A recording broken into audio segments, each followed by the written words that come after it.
Bismillahirrahmanirrahim. Assalamualaikum warahmatullahi wabarakatuh. Alhamdulillahirabbil alamin wassalatu wassalamu ala asyrafil anbiya'i wal mursalin wa ala alihi wa ashabihi wa man tabi'ahum bi ihsanin ila yaumiddin. Hadirin sekalian rahmati Allah Subhanahu wa taala. Kita lanjutkan kembali kajian kitab At-Tibyan fi Adabi Hamalatul Quran. Pada hari ini kita masuk ke halaman 116. Anjuran untuk memulai qiraah dari awal tema. Mungkin antum bisa maju-maju merapat gitu. Ini bolong-bolong tidak jelas. Tapi jangan ditutupi kameranya.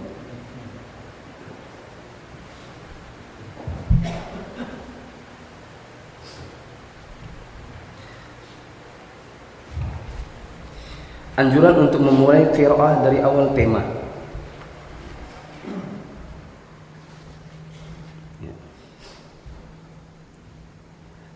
Hendaknya, di situ tidak ada hendaknya, ditulis hendaknya dari depan. Hendaknya seorang qari yang membaca dari pertengahan surah atau berhenti. Ini saya baca. Terjemahnya memang agak susah ya. Kalau dia menerjemahkan, seorang qari yang membaca dari pertengahan surah yang pertama atau berhenti tidak di akhir surah, hendaklah dia juga berhenti di akhir rangkaian tersebut. Kita tidak bisa paham ya. Model begini kita tidak bisa paham. Coba kita lihat lagi terjemahnya. Hendaknya seorang qari yang membaca dari pertengahan surah memulai di permulaan ayat dengan satu tema dengan kalimat setelah.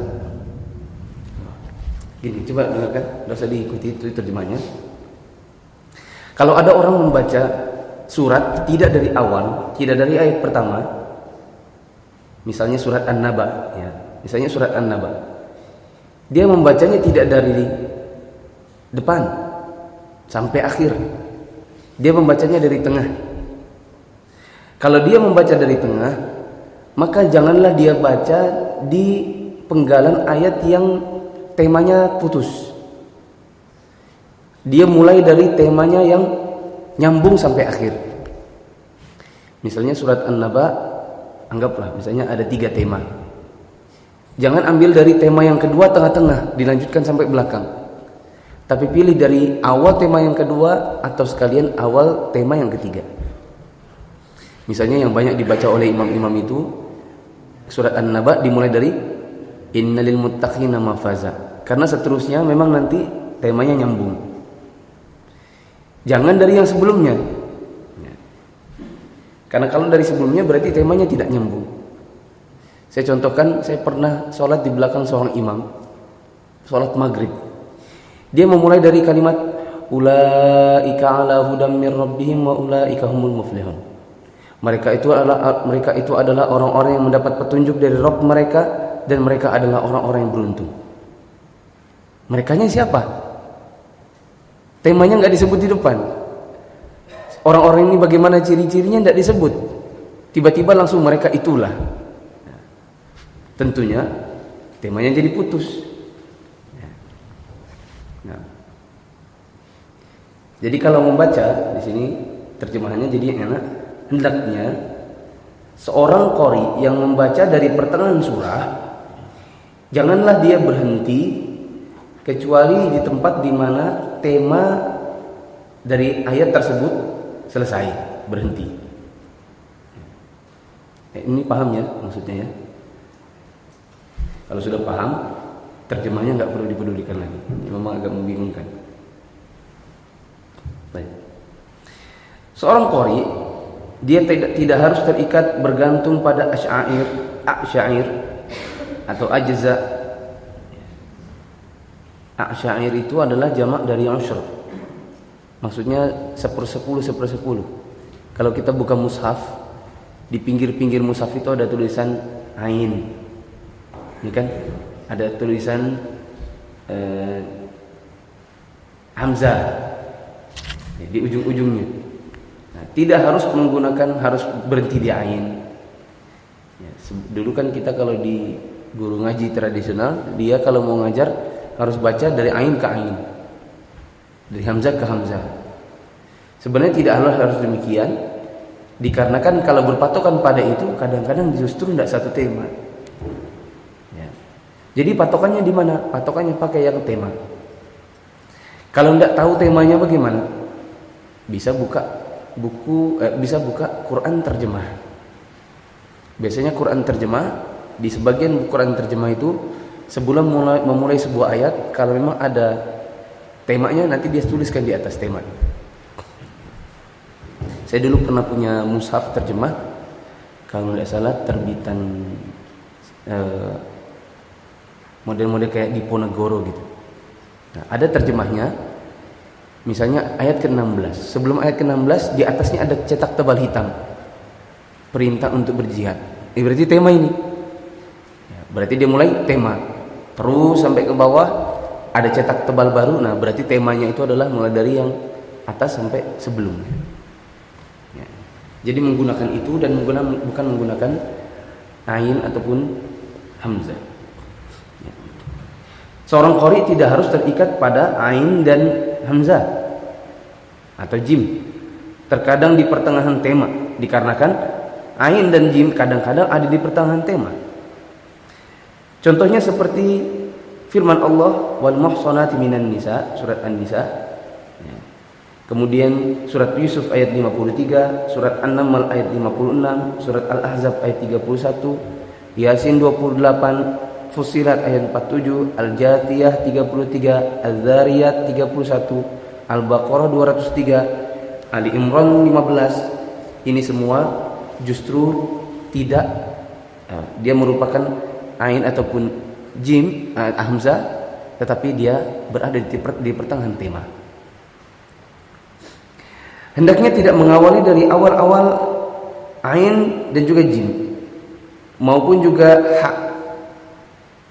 atau hizm. Yang seperti ini dikarenakan ayat-ayat ini berkaitan dengan ayat sebelumnya. Maksudnya dia masih tema dengan yang sebelum dari ain tersebut. Janganlah tertipu dengan banyaknya qari yang mengerjakannya, yang tidak memperhatikan adab ini dan tidak memikirkan maknanya. Saya mungkin ambilkan contoh yang paling mudah yang tadi saya sebutkan. Ulaika, mereka itu adalah orang-orang yang tidak bisa kita membaca mulai dari situ. Dikarenakan kalimat ini membutuhkan kalimat sebelumnya. Ya. Mereka adalah orang-orang itu beriman kepada yang gaib, beriman kepada Allah, malaikat, terus nanti di bawahnya mereka itulah orang-orang yang mendapat petunjuk. Membaca mereka itu adalah orang-orang yang mendapat petunjuk butuh ayat sebelumnya. Maka kalau misalnya kita jadi imam, terus membagi satu surat jadi dua tempat, ya, pertengahan pertama ditaruh di ayat di rakaat pertama, penggalan berikutnya ditaruh di rakaat kedua, maka jangan dipenggal kecuali pas temanya putus. Di tempat di mana temanya putus. Kalau tidak putus nanti ya tidak nyambung.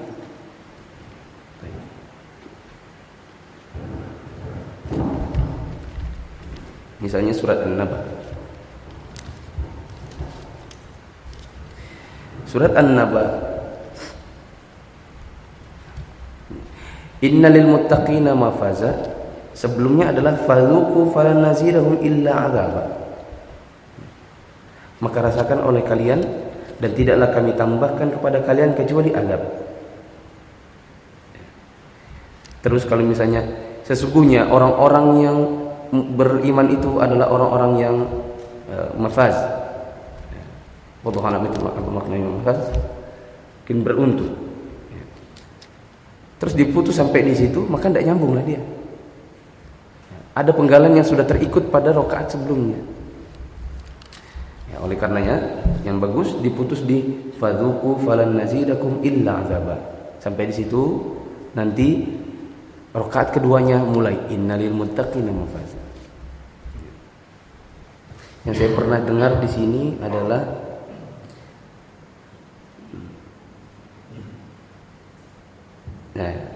di sini yang saya pernah dengar surat An-Nazi'at terbaca cuma sampai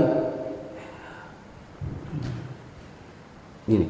Wal ardu ba'da dzalika dahaha akhraja minha ma'aha wa mar'aha wal jibala arsaha.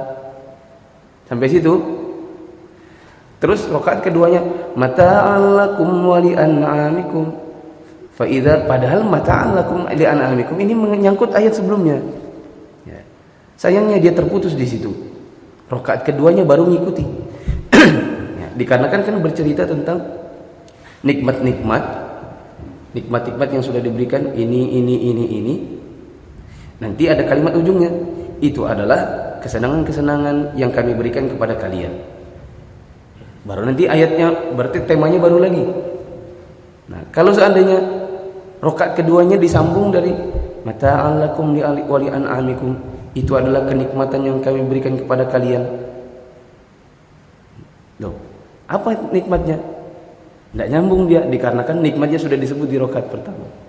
Harusnya ayat ini justru ngikut di rakaat pertama. Ayat yang setelahnya baru rakaat kedua. Nah. Lanjut. Hendaklah mempraktikkan apa yang diriwayatkan oleh Al-Hakim Abu Abdullah dari As-Sayyid Al-Jalil Fudail bin Iyad.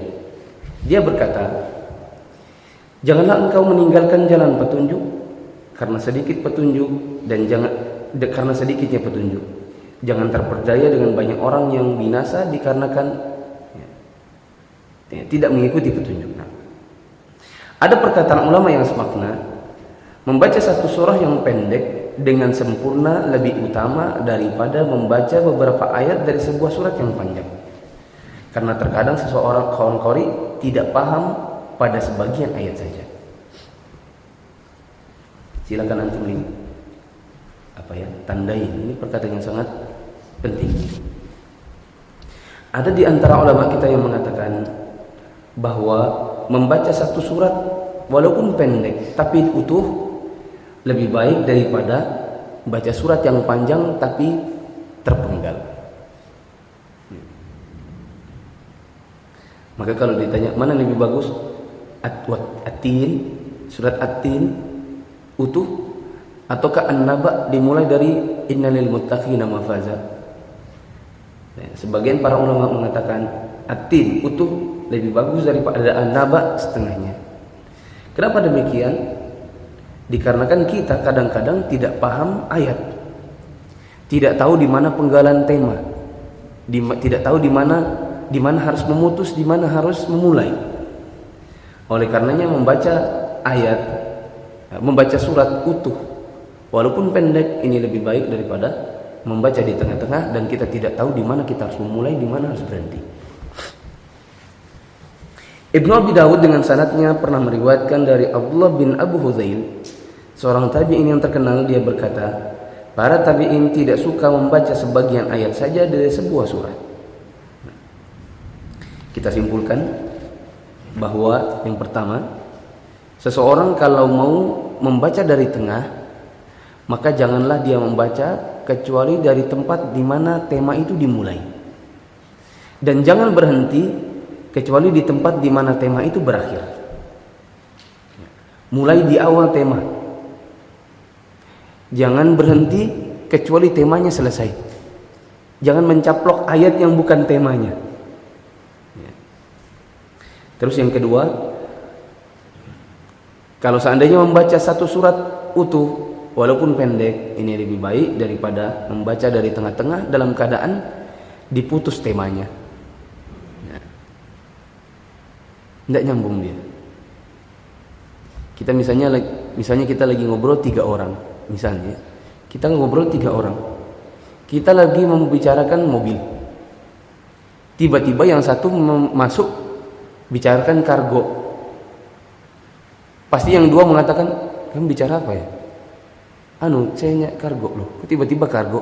Kita lagi bicara mobil, tiba-tiba jadi kargo. Nggak nyambung. Nah, begitu modelnya. Apabila seseorang membaca Al-Quran, temanya tidak nyambung. Nah, sampai sini ada pertanyaan? Assalamualaikum.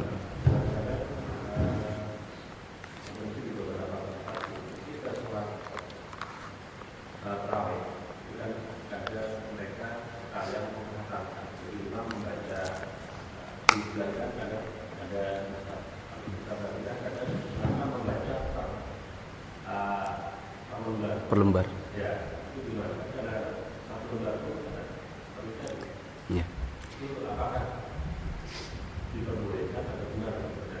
Iya.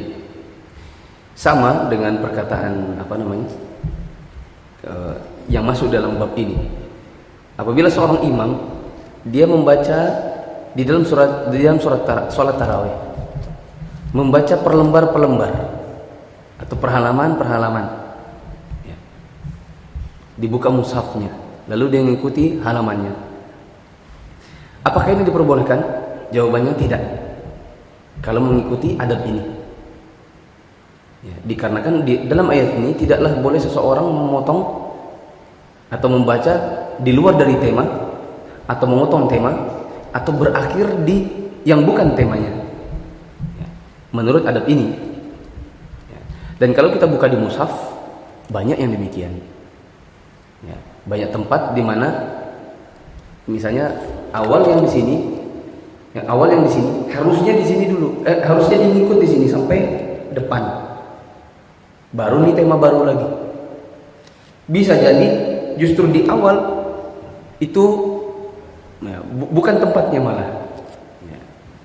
Seperti misalnya kalimat ini, mathaluhum kamathalil ladzi istawqada nara. Perumpamaan mereka adalah perumpamaan seperti orang yang, mereka ini siapa?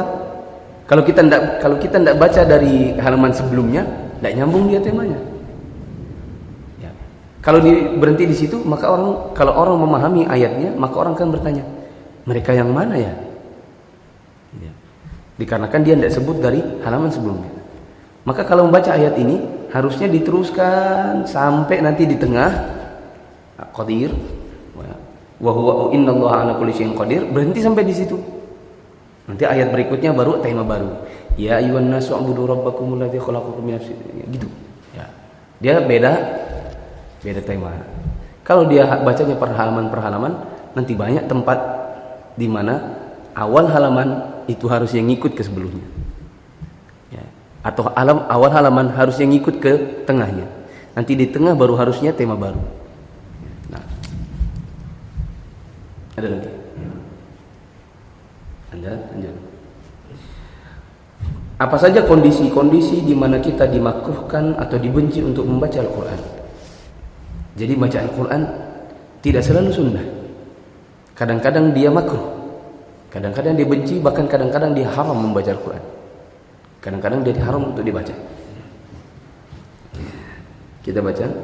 Ketahuilah bahwa membaca Al-Quran merupakan amalan yang disunnahkan secara mutlak, kecuali di beberapa kondisi yang memang dilarang oleh syariat. Saya akan menyebutkan secara ringkas tanpa disertai dalil karena sudah populer, ya. Karena sudah populer, jadi tidak perlu lagi disebutkan dalilnya, kata Imam Nawawi. Yang pertama adalah ruku' dan sujud, ya.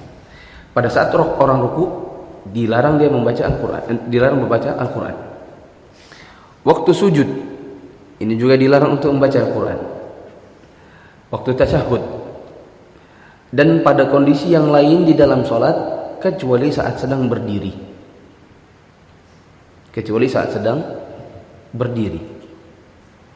Kasih catatan, nulis berdiri sebelum ruku'. Berdiri, catatan di situ, selain berdiri sebelum ruku'. Karena kalau sudah ruku', itu berdiri yang namanya i'tidal, tetap tidak bisa membaca Al-Quran di situ. Berdiri yang mana yang kita boleh baca Quran? Berdiri yang sebelum ruku', waktu membaca Al-Fatihah dan ayat atau surat.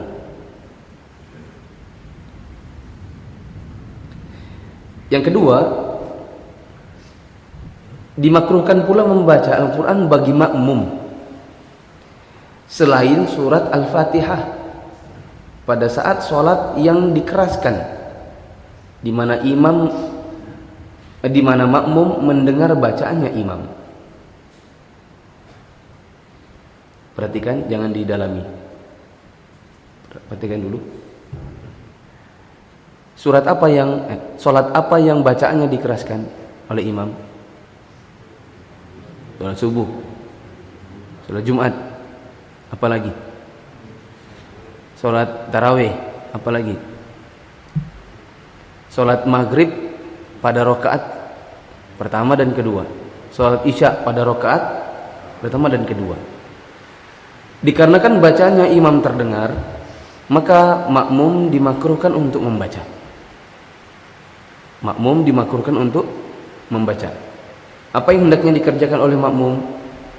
Mendengarkan bacanya imam. Siapa tahu imamnya lupa. Siapa tahu imam bacanya salah-salah. Nah. Di sini ada pengecualian, kecuali untuk surat Al-Fatihah. Perlu diketahui, Imam Nawawi adalah imam dalam mazhab Syafi'i. Dalam mazhab Syafi'i, makmum walaupun imamnya bacanya keras, makmum tetap harus baca Al-Fatihah. Ini dalam mazhab Syafi'i. Ya. Makanya di sini Imam Syafi'i menulis bagi makmum selain surat Al-Fatihah. Karena beliau termasuk mazhab Syafi'i, dan dalam mazhab Syafi'i sekalipun imamnya baca keras, makmum harus baca juga. Kapan dia bacanya? Misalnya satu ayat dibaca imam, satu ayat pula dibaca oleh makmum. Imamnya baca Alhamdulillah, baca juga Alhamdulillah. Imamnya baca Ar-Rahmanir-Rahim, dia baca juga Ar-Rahmanir-Rahim.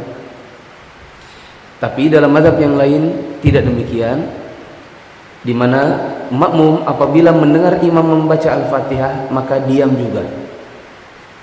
Siapa tahu imamnya salah, siapa tahu imamnya lupa. Dan bacaan imam sudah menjadi bacaannya makmum. Ini ada khilaf di antara para ulama. Apakah makmum manakala imamnya membaca dengan keras, mereka ikut baca? Ada di antara para ulama yang mengatakan tidak usah baca sama sekali, dengarkan saja bacanya imam. Ada di antara para ulama yang mengatakan harus baca. Terus kapan bacanya? Di antara mereka ada yang mengatakan satu ayat dibaca imam langsung disambung, diikuti. Satu ayat dibaca imam, ikuti. Ada juga yang mengatakan imamnya setelah dia waladhdallin amin, diam dulu lama-lama, kasih kesempatan makmumnya untuk baca Al-Fatihah.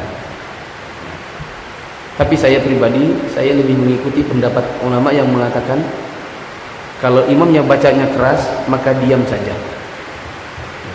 Dikarenakan imam harus didengarkan. Siapa tahu dia salah. Masa Al-Fatihah aja salah? Ada orang bisa salah Al-Fatihah. Harmoko dulu kan pernah salah, lupa di Al-Fatihah.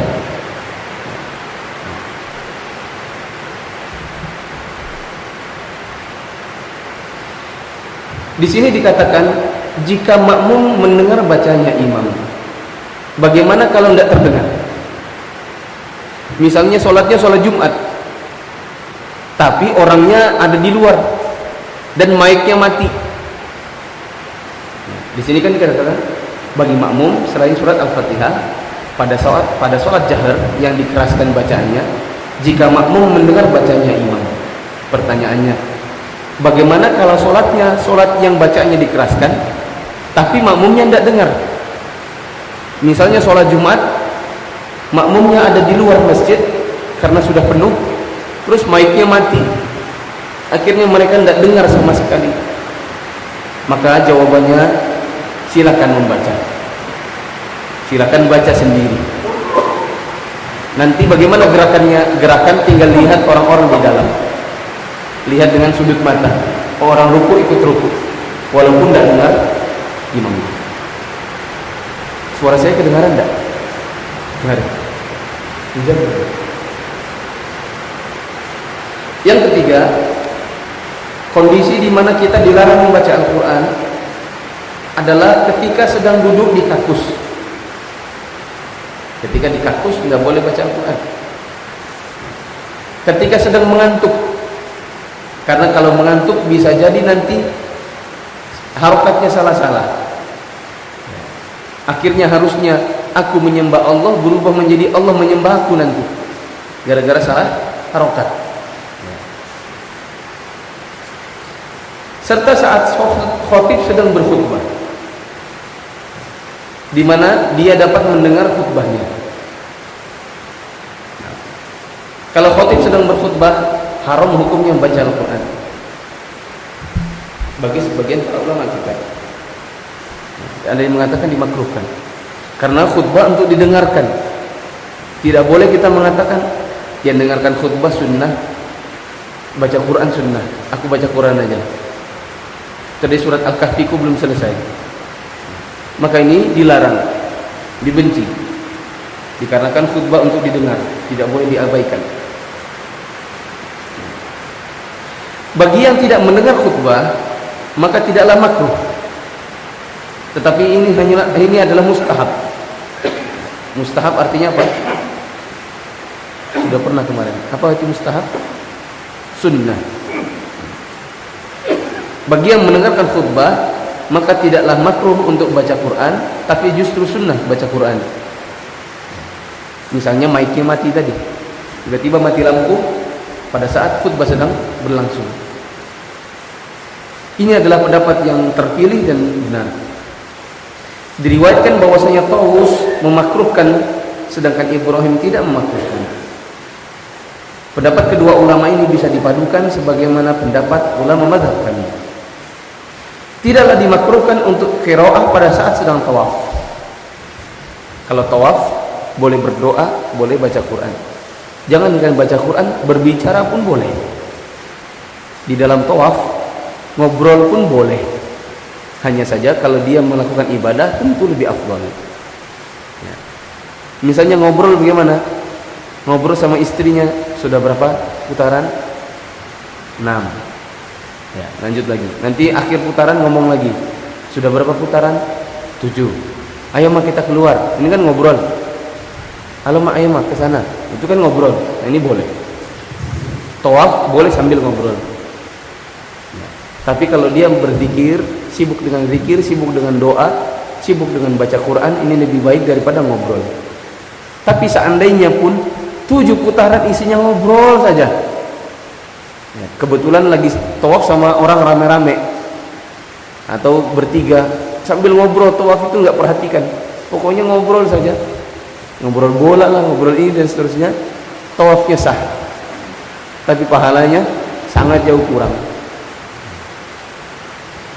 Ini adalah pendapat mazhab kami, mazhab Syafi'i, dan mayoritas para ulama. Juga pendapatnya Atha, pendapat Mujahid, Ibnu Mubarak, Abu Thawr, dan juga As-Sabur Raqyi. Ini tulisannya Raqyi, yang benar Raqyi, enggak pakai K itu. Enggak pakai K. Pakai koma atas. Ashabur Raqyi. Ashabur Raqyi itu adalah mazhab Abu Hanifah. Ashabur Raqyi itu adalah mazhabnya Abu Hanifah. Sebagaimana juga diriwayatkan oleh Ibnu Munzir, Hasan Al-Basri, Urwah bin Zubair, dan Malik memakruhkan. Yang benar adalah pendapat yang pertama, tidaklah makruh. Apa yang tidak makruh di sini? Yang tidak makruh adalah orang tidak dengar khutbah. Misalnya mic-nya mati, kemudian dia baca Quran saja. Ini tidaklah dimakruh. Boleh. Kalau kita ikut khutbahnya enggak kedengaran, maka ini boleh sambil membaca Al-Quran. Karena kalau kita tidak ada kegiatan bisa tidur nanti. Khutbahnya enggak kedengaran, duduk di luar, mau dengar tidak ada. Apa yang mau dikerjakan? Khawatirnya kalau tidak tidur terus keluarkan HP, gadget kan.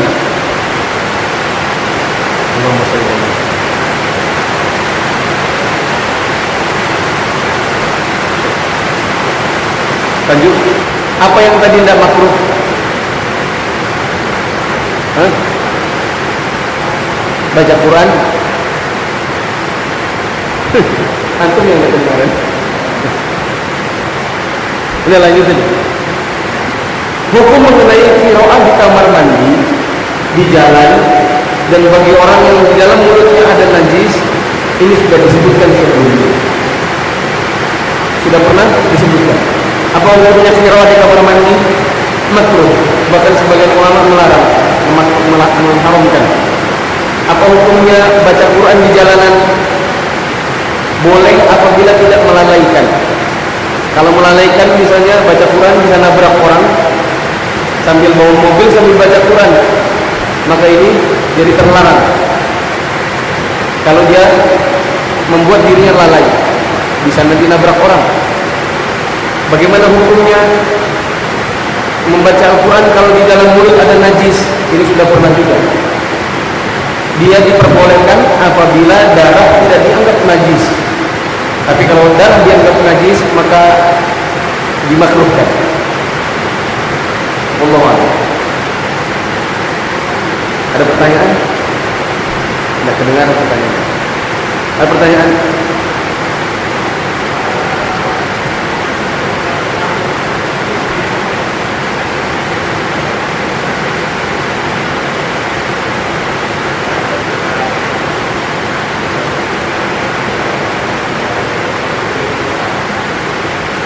Itu sujud gua di dalam.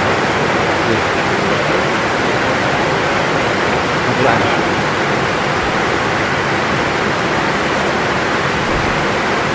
Pertanyaannya, kita dilarang baca Al-Quran waktu rukuk dan sujud. Tapi waktu sujud sunnahnya banyak berdoa. Sunnahnya banyak berdoa. Bagaimana kalau seandainya doanya ada di dalam Al-Quran? Jadi pertanyaan. Misalnya Rabbana atina fid dunya hasanah wa fil akhirati hasanah wa qina adzabannar. Ini doa, tapi dia juga ayat. Jadi kita ditabrakkan pada dua hal. Penggalan ini Rabbana atina fid dunya hasanah, ini doa, sunnah dibaca waktu sujud. Tapi dia pada saat yang bersamaan ayat juga, dan ayat dimakruhkan untuk dibaca manakala sedang sujud. Bagaimana jalan tengahnya? Jalan tengahnya adalah ganti Rabbananya menjadi Allahumma. Rabbana atina fid dunya hasanah, ganti kalimatnya menjadi Allahumma atina fid dunya hasanah. Doanya tetap ada dan dia tidak jadi ayat. Rabbi zidni ilma, ganti menjadi Allahumma zidni ilma.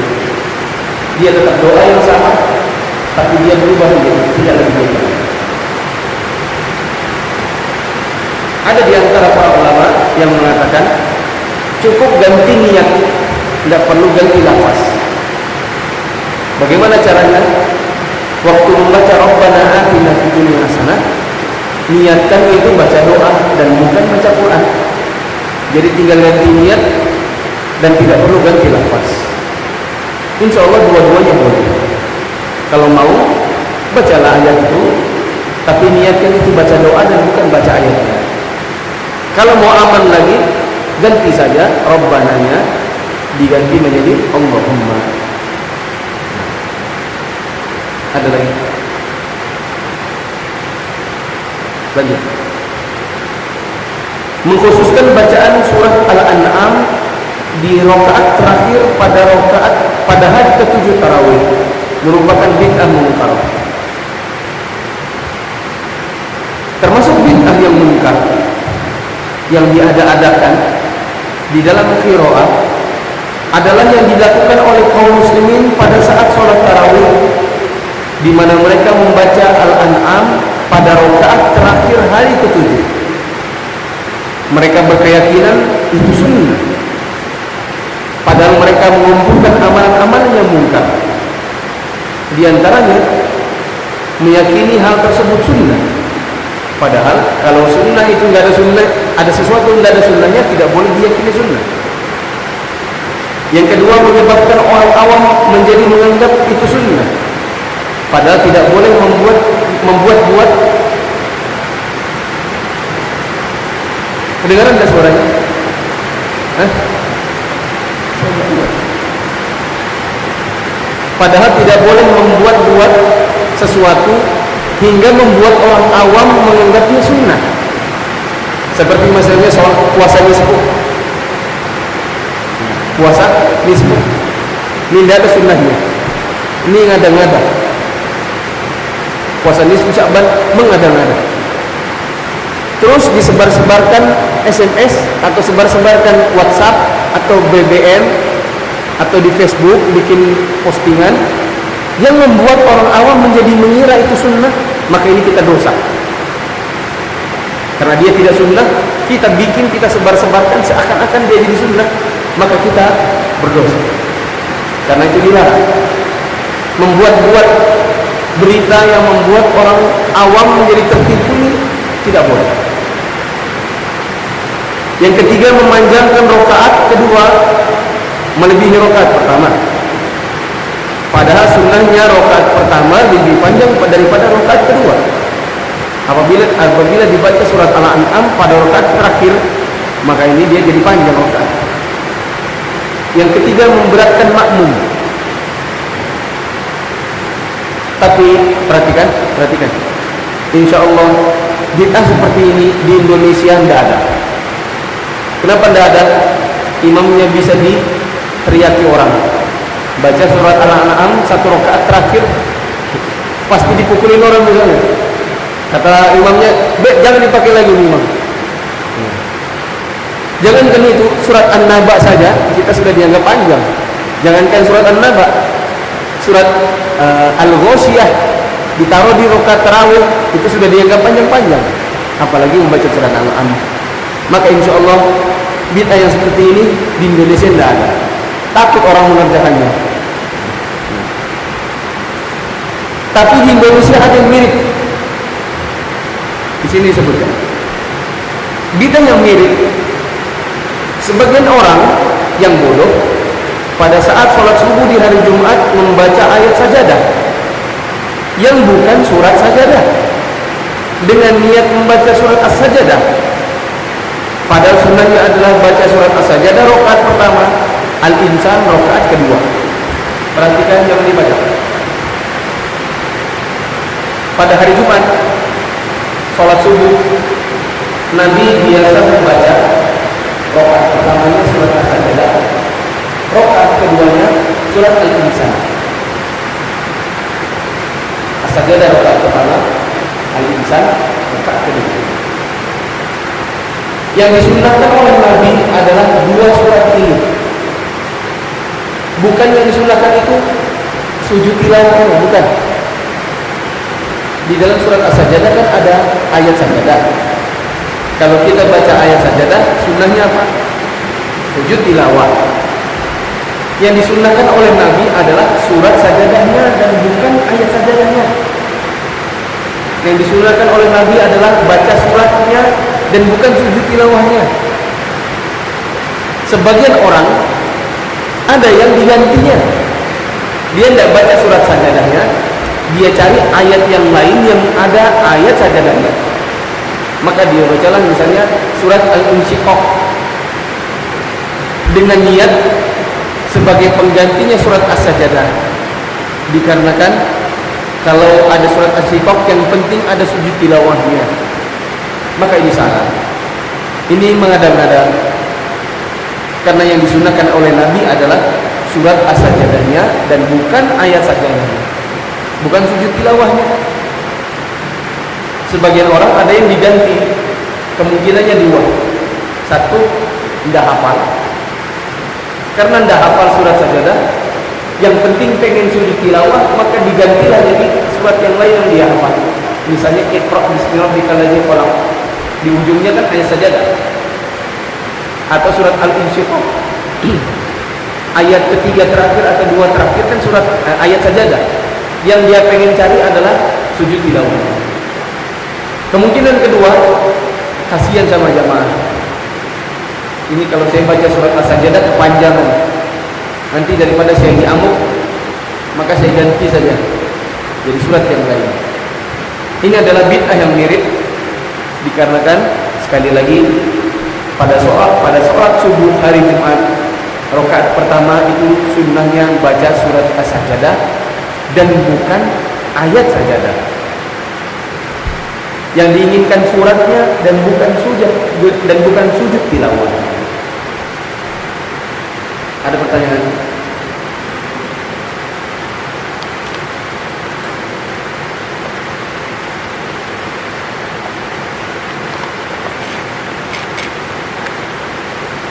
Jamaah sekalian. Terus kalau ada imam sholat subuh hari Jumat, rakaat pertama dia baca surat Al-Insyiqaq atau surat Al-Alaq yang ada ayat sajadahnya, boleh tidak? Hah? Boleh enggak? Dia tidak hafal surat sajadah. Kebetulan saya baca surat Al-Insyiqaq aja lah. Idza samaa'un syaqqat wa adinat li rabbiha wa huqqat. Terus nanti ketemu ayat sajadah. Terus sujud tilawah. Boleh enggak? Hah? Boleh enggak? Ada dua keadaan. Kalau maksudnya dia adalah untuk ngejar ayat sajadahnya, maka tidak boleh. Dikarenakan ini bisa terganti sunnahnya. Model yang pertama tadi menjadi bid'ah, malah jadi bid'ah. Yang kedua, pengen saja. Kalau cuma pengen saja, aku lagi pengen saja Al-Insyiqaq, maka tidak masalah. Jadi perhatikan, kalau kita ketemu imam, misalnya di masjid ini, anggaplah waktu sholat subuh hari Jumat dia baca surat Al-Insyiqaq atau surat Al-Alaq. Tidak boleh kita sembarang tuduh-tuduh. Wah, ini imamnya nih, sebagaimana yang disebutkan di At-Tibyan. Ini dia nih bid'ahnya. Mengganti surat As-Sajdah jadi surat Al-Insyiqaq gara-gara sujud tilawah. Oh, belum tentu. Siapa tahu dia cuma pengen baca aja. Maka jangan juga sembarang tuduh-tuduh. Bisa jadi dia cuma kepengen saja. Bisa jadi dia tidak merencanakan. Ya, kadang-kadang saya kalau ngimami kadang-kadang nggak direncanakan, tiba-tiba yang tersebut ayat yang apa di kepala, nggak disadari, oh rupanya ayatnya adalah surat ini. Nah, bisa dipahami ya? Ada pertanyaan?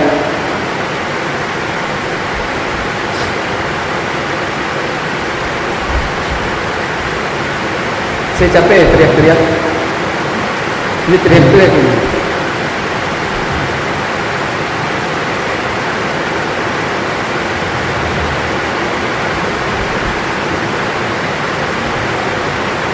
Lanjut. Masalah yang unik dan penting. Satu, jika sedang qiraat tiba-tiba mau buang angin, hendaknya hentikan bacaan, buang angin dulu. Kalau sudah selesai, baru lanjutkan bacaan. Paham ya? Lagi baca Quran, tiba-tiba mau buang angin, maka buang angin dulu, selesai, baru lanjutkan bacaan. Catatan.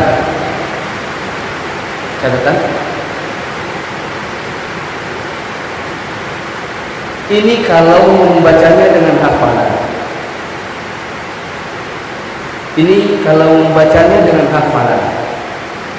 Misalnya ngajinya hafalan. Dia tidak pakai mushaf, tidak megang mushaf. Dia tidak gini. Tapi memang lagi baca hafalan aja. Maka kalau hafalan, caranya begitu. Waktu lagi hafal, mau buang angin dulu, angkat pahanya sebelah, selesai, baru kemudian lanjutkan bacanya. Kalau bacanya hafalan. Kalau bacanya pakai mushaf, dipegang mushafnya, maka ini adalah khilaf di antara para ulama. Ada di antara para ulama seperti mazhab Syafi'i yang melarang apa? Melarang membaca Quran lanjutan. Kalau sudah buang angin, wudhu dulu. Habis wudhu baru pegang lagi. Ada di antara para ulama yang mengatakan tidak mengapa memegang, tidak masalah. Dikarenakan yang tidak boleh pegang itu adalah kalau hadasnya hadas besar. Buang angin hadas besar atau hadas kecil? Hadas kecil. Kalau hadas kecil maka tidak mengapa walaupun tidak wudhu. Ini ada khilaf di antara para ulama. Kalau hafalan, buang angin tidak masalah. Lanjutkan saja hafal. Tapi kalau pegang mushaf, maka ada perselisihan para ulama.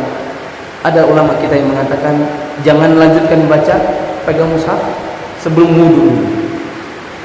La yamassuhu illa at-tahir. La yamassul Qur'ana illa at-tahir.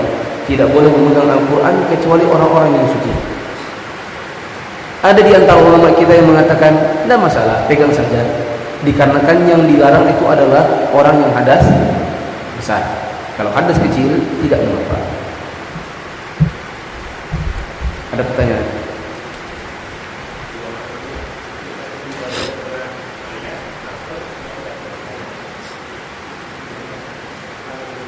Selesaikan satu ayat.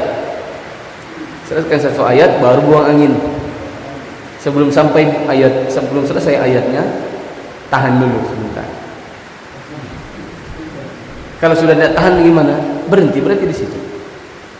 Berhenti, nanti ulang dari ayat yang terputus.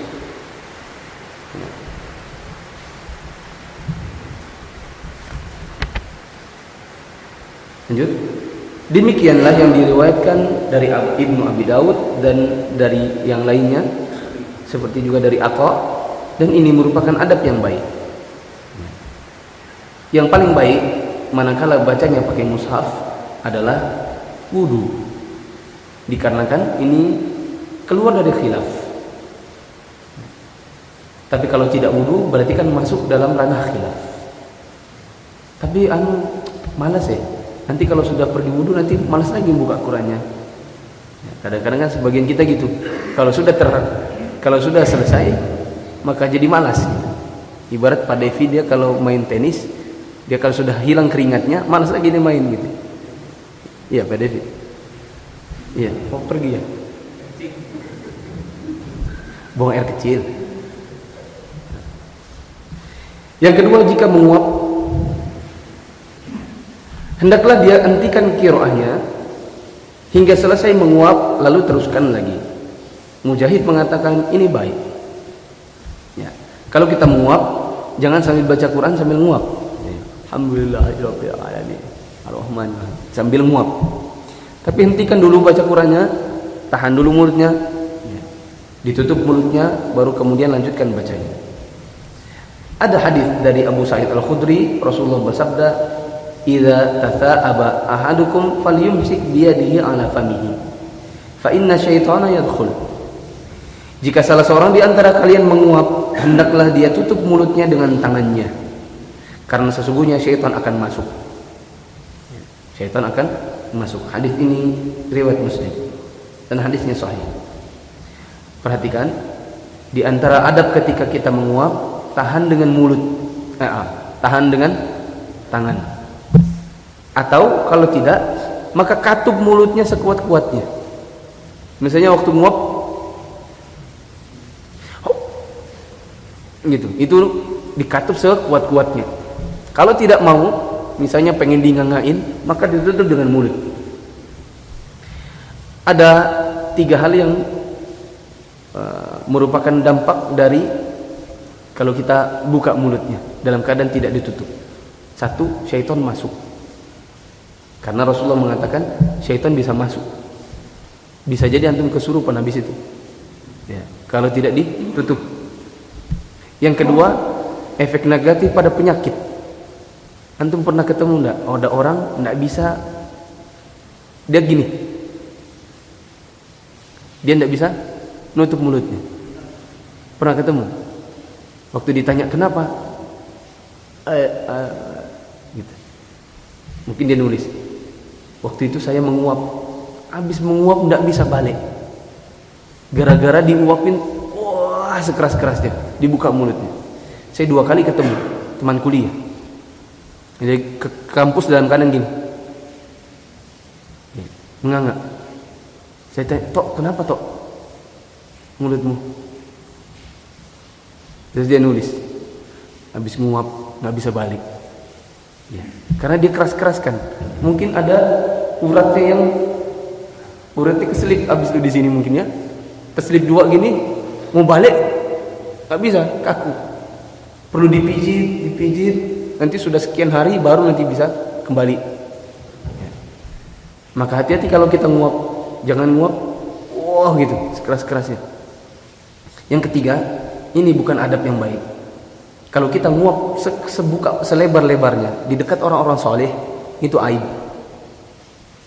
Di dekat orang-orang yang ngaji, orang-orang yang sudah paham ilmu, terus ada orang nguap sekeras-kerasnya, kita bisa bilang ini orang udah ngerti adab. Ya. Kita sudah belajar, rajin sholat di masjid, ikut pengajian, tahu adab. Kalau menguap itu harus ditutup. Terus ada orang awam, misalnya di kantor, dia nguap selebar-lebarnya, kita bilang apa? Ini orang berarti tidak ngerti adab. Jadi aib bagi kita. Ya. Nah. Suatu hari saya pernah terlupa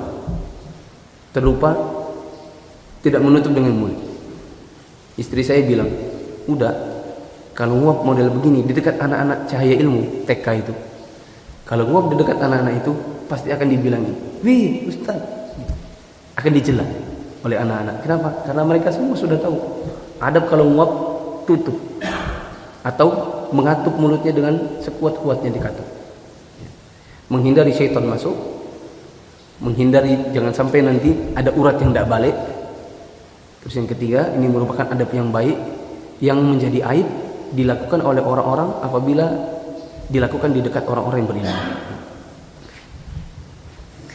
Ketiga, jika membaca firman Allah, wa qalatil yahudu Uzair ibn Allah wa qalatil nasara al-Masih ibn Maryam. Orang Yahudi itu berkata Uzair adalah putra Allah, dan orang Nasrani berkata Al-Masih putra Allah. Dan juga ayat-ayat yang lainnya seperti surat Al-Maidah ayat 64, Al-Anbiya ayat 26, yang semuanya bercerita tentang perkataan orang-orang kafir yang menjelek-jelekan Allah. Seperti mereka mengatakan Allah punya anak namanya Uzair. Orang Nasrani mengatakan Allah punya anak namanya Isa. Orang Yahudi mengatakan Allah itu tangannya terbelenggu. Orang-orang itu mengatakan Allah itu memiliki anak. Ya. Nah, maka ketika membaca ayat ini hendaknya suaranya direndahkan, sebagaimana dilakukan Ibrahim An-Nakhai. Ibrahim An-Nakhai, salah seorang tabi'in, dia kalau membaca ayat-ayat yang isinya menjelek-jelekan Allah, yang jelek-jelekan Allah siapa? Siapa yang jelek-jelekan Allah? Orang kafir. Maka dia kalau membaca ayat-ayat yang nadanya demikian atau isinya demikian, maka dia rendahkan suaranya. Nah.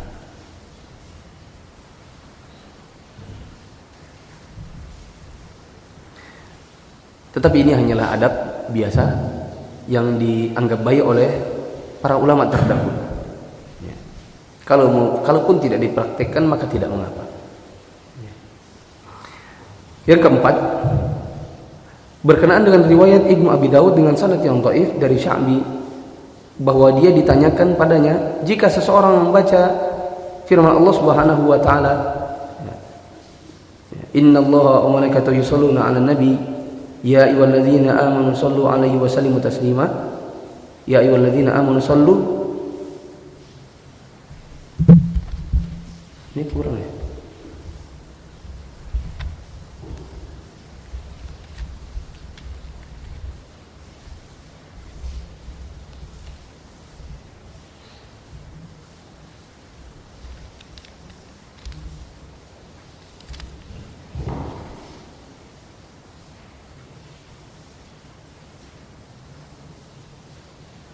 Salah, ini kurang ya. Innallaha wa malaikatahu yusholluna 'alan nabi ya ayyuhalladzina amanu shallu 'alaihi. Alihnya kurang ini. Ya. Pantasan kau enggak sama yang kita hafal. Sallu alaihi wa sallimu taslima. Ini kurang alaihi. Sesungguhnya kasih tulis dulu di situ alaihi.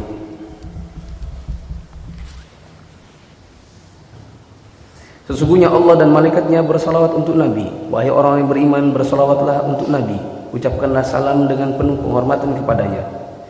Waktu membaca ayat ini, perlukah bersalawat? Maka para ulama dulu ada yang mengatakan iya, salawat. Tetapi yang benar adalah tidak ada kewajiban untuk demikian.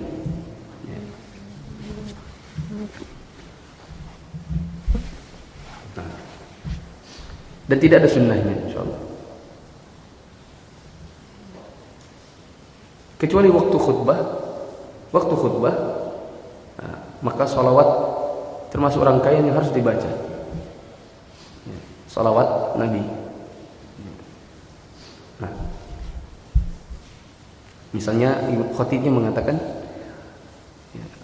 saya biasa mengatakan sebagaimana perkataannya Syekh Sisri. Para jamaah sekalian, khutbahnya sudah selesai, maka beliau mengatakan, wahai jamaah sekalian rahmati Allah, ini adalah hari Jumat, hari di mana kita disunnahkan untuk banyak membaca salawat kepada Rasulullah. Allah Subhanahu wa taala berfirman, "Innallaha wa malaikatahu yusholluna 'alan nabi, ya ayyuhalladzina amanu shallu 'alaihi wa sallimu taslima." Mari kita bersalawat kepada Nabi. Allahumma shalli 'ala Muhammad, gitu. Ya. Hanya dikarenakan kesesuaian ayat ini disambunglah oleh beliau dengan salawat. Yang kelima, dianjurkan untuk mengucapkan sebagaimana dalam riwayat Abu Hurairah dari Nabi SAW, barang siapa membaca wattini wazaitun, kemudian membaca alaihissallahu bihkamil hakimin, maka hendaklah dia membaca bala wa ana ala dzalika minasyahidin. Barang siapa yang membaca surat At-Tin dan nanti sampai pada akhir ayat, akhir ayatnya adalah alaihissallahu bihkamil hakimin, apakah bukan Allah itu adalah yang maha bijaksana? Maka jawablah bala wa ana ala dzalika minasyahidin, benar dan aku menjadi saksi atas hal itu. Nah, kan ada ayatnya bunyinya gini. Perhatikan dulu. Kita kalau baca ini mungkin tidak paham. Ayatnya surat At-Tin kan nanti ujungnya apa? Alaihissallahu biahkamil hakimin. Apa makna Indonesianya? Nah, bukankah Allah itu adalah yang maha bijaksana di antara yang maha bijaksana? Bukankah dia maha bijaksana? Nah, ini kan bentuknya pertanyaan. Nah, maka disunahkan untuk membaca belakangnya na'am atau bala, iya.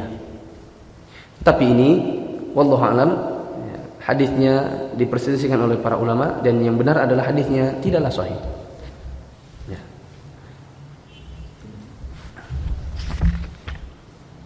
Sampai sini ada pertanyaan?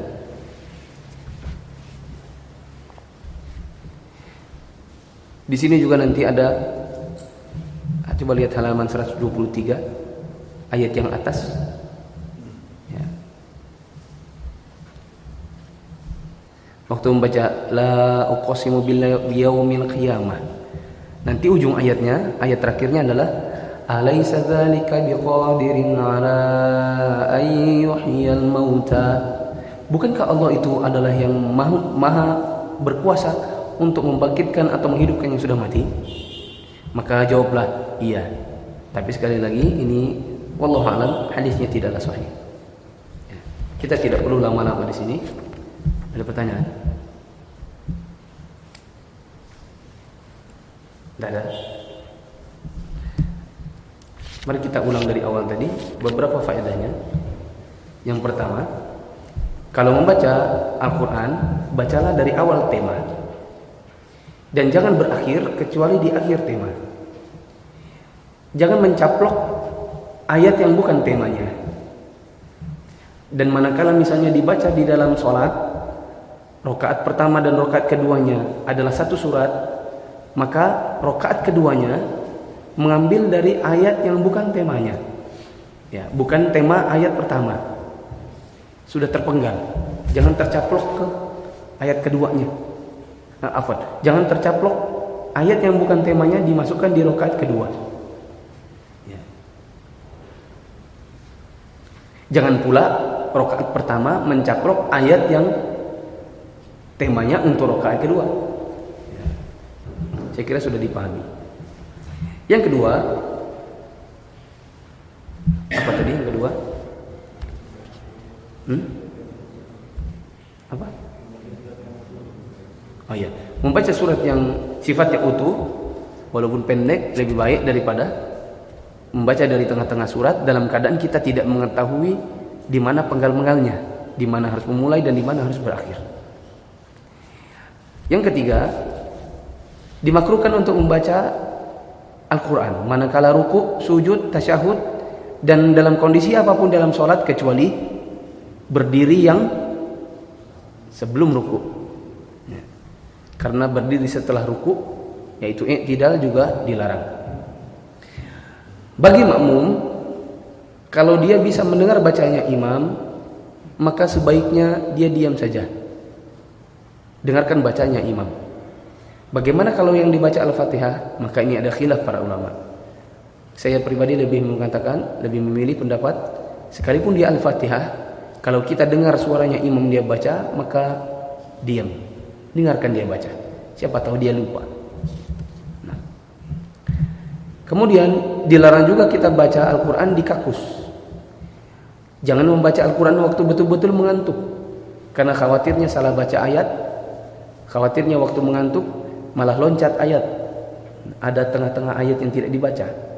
Ya. Kemudian manakala saat khotib sedang khutbah juga jangan membaca Al-Quran. Kecuali suaranya betul-betul tidak terdengar. Misalnya masjid sangat besar, tiba-tiba lampu mati. Sof yang belakang atau yang di luar masjid tidak dengar khutbahnya. Maka ini ya, boleh membaca Al-Quran. Kalau dia tidak dengar khutbahnya sama sekali. Tapi kalau dia dengar khutbahnya, maka wajib untuk mendengarkan khutbah. Faedah yang lain, jangan membaca Quran dalam kamar mandi. Jangan baca Al-Quran di jalanan kecuali kalau dengan bentuk hafalan. Ya. Kalau bentuknya membaca Al-Quran pakai mushaf bagaimana? Kalau antum yang jadi sopir maka tidak boleh. Ya. Baca Quran pakai mushaf sambil jadi sopir maka tidak boleh. Bisa mencelakakan orang. Tapi kalau jadi penumpang maka boleh. Bagaimana kalau di dalam mulut ada darah? Tergantung darah itu najis atau tidak. Kalau dikatakan najis, maka sebaiknya tidak membaca Al-Quran. Tapi kalau dikatakan bersih, suci, maka silakan baca Quran. Dan saya lebih memilih pendapat, kalau darahnya hanya sedikit, maka itu tidak najis. Berbeda dengan darah yang banyak. Darah sedikit bagaimana? Misalnya ya gusi kita atau gigi ada yang lubang sedikit. Di bagian gusinya ada sedikit-sedikit keluar darah. Kalau berludah warnanya agak-agak merah. Maka ini tidak mengapa dia membaca Al-Quran. Nah. Kemudian faedah yang lain, kalau tidak ada sunnah, maka jangan dianggap-anggap sunnah. Karena menganggap sunnah sesuatu butuh dalil. Kalau dia tidak ada dalilnya berarti tidak boleh dianggap sunnah. Misalnya orang menganggap sunnah baca surat Al-An'am pada ayat terakhir. Salat tarawih hari ke-7. Ini tidak ada sunnahnya. Di Indonesia tapi tidak ada. Yang ada di Indonesia mungkin di malam-malam terakhir, 10 hari terakhir, rakaat keduanya selalu membaca surat Al-Qadar. Inna anzalnahu fi lailatul qadar. Setiap rakaat keduanya pasti surat itu yang dibaca. Dia katakan ini sunnah, maka ini adalah bid'ah. Kenapa? Karena tidak ada sunnahnya. Ya. Tapi saya hafalnya cuma itu. Ya silakan kalau cuma hafalnya itu. Tapi jangan dikatakan sunnah dan jangan dianggap itu sunnah. Meyakini sesuatu sebagai sunnah butuh dalil. Kalau tidak ada dalilnya berarti tidak boleh dianggap sebagai sunnah. Yang kedua, jangan bikin sesuatu yang membuat orang awam jadi tertipu. Misalnya, dan membuat orang awam jadi tertipu, menganggap sunnah sesuatu yang sebenarnya tidak ada sunnahnya, maka yang membuatnya jadi berdosa. Saya kasih contoh, misalnya ada orang sudah menjelang Rajab, nanti kirim-kirim broadcast. Barang siapa mengetahui besok adalah hari Rajab, bulan Rajab, maka dia dibebaskan dari neraka. Wah, enak betul. Cuma sekedar tahu satu Rajab sudah dibebaskan neraka, enak betul. Kemudian sebarkanlah ini kepada orang-orang. Kemudian disebarkan hingga kemudian orang awam tertipu. Orang awam ikut-ikut juga nyebarkan. Maka yang bikin pertama kali itu dapat dosa. Begitu juga yang nyebarkan. Ya. Barang siapa mengetahui besok 1 Sya'ban, maka diampuni dosa-dosanya yang telah lalu. Enaknya ya, cuma sekedar tahu besok Sya'ban, diampuni dosa-dosa yang telah lalu. Sebarkanlah kepada orang-orang. Ada lagi broadcast. Ucapkanlah subhanallah walhamdulillah sebanyak 300 kali. Barang siapa tidak menyebarkan ini, maka besok akan mendapatkan bencana. Pernah dapat kayak gitu? Ya. Maka orang yang seperti ini dapat dosa. Dikarenakan membuat orang tertipu, di mana sesuatu yang tidak ada sunnahnya menjadi dianggap sunnah. Ya. Yang tidak ada dalilnya jadi teranggap sebagai bagian dari agama kita. Ya. Maka hati-hati juga kalau broadcast. Memposting juga perlu hati-hati. Harus hati-hati. Jangan sampai kita memposting sesuatu yang tidak ada sunnahnya, atau malah justru sesuatu yang merupakan khurafat, model-model kayak tadi. Barang siapa begini. Sebarkanlah kepada 7 orang yang Anda kenal. Kalau tidak, Anda akan mendapatkan bencana. Ini khurafat. Ya. Yang ketiga, yang sunnah adalah membaca surat As-Sajdah di hari Jumat rakaat pertama. Yang diinginkan adalah surat As-Sajdahnya dan bukan sujud tilawahnya. Oleh karenanya, tidaklah sunnah kalau ada orang tidak membaca surat As-Sajdah lalu kemudian dia ganti dengan surat yang lain yang penting ada ayat sajadahnya. Bagaimana kalau ada orang membaca model begini? Ada 2 keadaan. Kalau dia yakini sebagai sunnahnya untuk membaca ayat yang ada sajadahnya atau surat yang ada ayat sajadahnya, berarti dia melakukan bid'ah. Kalau seandainya dia cuma sekedar pengen baca saja, maka tidak mengapa. Maka kita juga perlu hati-hati, jangan sembarang-sembarang mengingkari. Selesai dari sholat, datangi imamnya. Pak imam ini nggak ikut kajian At-Tibyan sih. Kemarin kan sudah dijelaskan, tidak boleh membaca begini. Iya kak Pak? Iya. Saya tadi cuma pengen baca toh kok. Saya juga nggak kepengen ada dihubung-hubungkan dengan ayat sajadahnya kok. Nah, rupanya kita sudah terlanjur nuduh, sudah terlanjur protes, ternyata orangnya pun tidak melakukan yang dimaksud dia. Nah, kemudian kalau ingin buang angin, maka buang angin saja, lalu terus dilanjutkan bacaannya. Kalau pakai mushaf, kalau pakai hafalan. Bagaimana kalau pakai mushaf? Sebaiknya wudulah dulu. Wudu dulu dikarenakan sudah buang angin. Tapi kalaupun tidak berwudu, maka kita tidak katakan dia berdosa. Ya. Nah, yang kedua, kalau menguap, maka hentikan dulu baca Qur'annya, uap dulu, baru nanti setelah itu dilanjutkan ayatnya. Ya. Dan manakala seseorang menguap, maka hendaklah dia katup mulutnya dengan sekuat-kuatnya, atau dia tahan dengan tangannya. Ada 3 fungsinya. 1, menghalangi syaitan masuk. Yang kedua, mengantisipasi jangan sampai nanti mulutnya menganga dan tidak bisa kembali. Dikarenakan kasus seperti ini banyak. Orang yang sudah menguap, setelah itu ada uratnya di lehernya yang terselip, lalu kemudian tidak bisa kembali.